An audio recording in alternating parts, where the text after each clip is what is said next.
Here we have some more diversity of plant life. We have Fagonia indica right here, and if I move across, we've got a little plant there, a tiny little plant called Moretia parviflora. So here we have an example of two trees that occur in this area, typically in this sort of wood waste lot here. One is Ziziphus spina-christi, which is a thorny tree. It has edible yellow fruits with leaves that are also edible. And then there's an acacia to the right hand side, an Acacia tortilis. I'm also standing here right next to an Acacia tortilis. It's right here. I'm going to just zoom in here to some of the seed pods. They're actually, it's a legume. Let's just move closer and focus, and yeah, there we go. Circular pods typical of Acacia tortilis, also called an umbrella thorn, which is found also throughout Africa and in the Middle East. It's a tree that has the typical umbrella shape that people are used to seeing in Africa. So here we have some more of the acacia pods. They're circular or ring-like pods, typical of Acacia tortilis. If you look carefully at the branch lying here, you'll see they're hooked thorns on the branch. This is typical of Acacia tortilis. It also has straight spines or thorns, so you have a combination of those on the tree, which tells you that it is Acacia tortilis. That's how you separate it from other acacia species. Here we have a semaphore gecko, Prosterus species. I'm not sure which one, but it's a semaphore gecko here on the rock. Can't get much closer than this without scaring it away, but that's pretty cool. And this is also out in the middle of nowhere, really in an open, what people would consider a wasteland. You still have life around.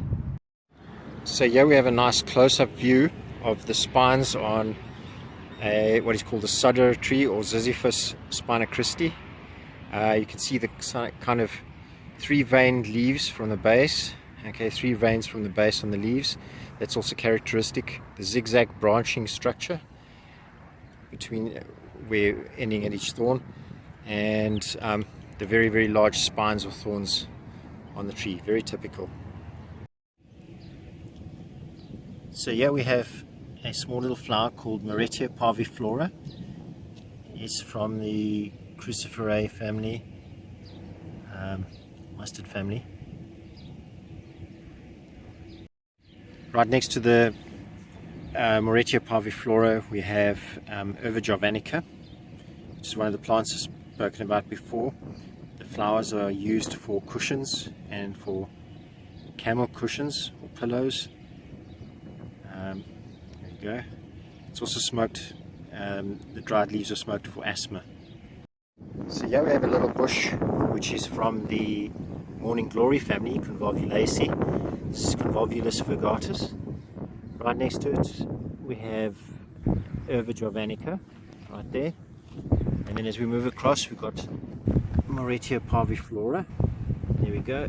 Let's have a closer look. You can see if you look carefully, there are small little white flowers on it. That's Moretia parviflora. Then if you look here, you'll see these rotting fruits. Okay, this is from the cucumber family. This is Tortilis colocynthus, which is one of the cucumber family species that occurs in the desert. The leaves are actually quite divided, but everything's dried up now. You can't really see that. Heavily divided leaves, very heavily lobed leaves. So we've got that as well. So quite a diversity, even in this sort of barren, open dumping ground. So here we have a Heliotropium. I think it might be Heliotropium longiflorum. It's got very, very long flower stalks. Okay, you can see them. There's another one in this area, which I'll point out later. Here we have a better specimen of that same bush, the Heliotropium longiflorum. Okay, once again, you can see the very, very long inflorescence there. Okay, it has white flowers that appear from the inflorescence. This one doesn't really have flowers out right now. This is a tiny Cleome. It's probably Cleome rupicola. I'm not really sure, maybe austroarabica.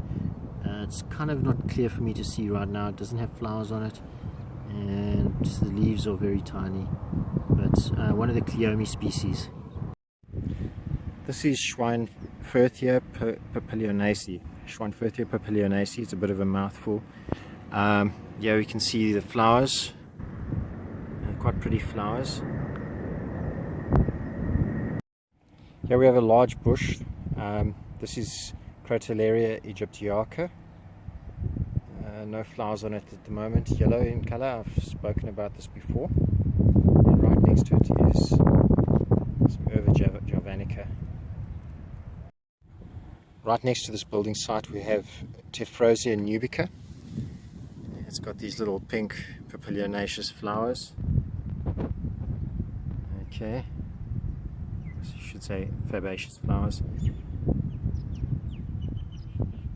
And if I move across here, we have another bush called Virgatus elegans, which has these reddish inflorescences. They're very, very fine, and they have this misty kind of effect above the bush. So close up now. There of the leaves.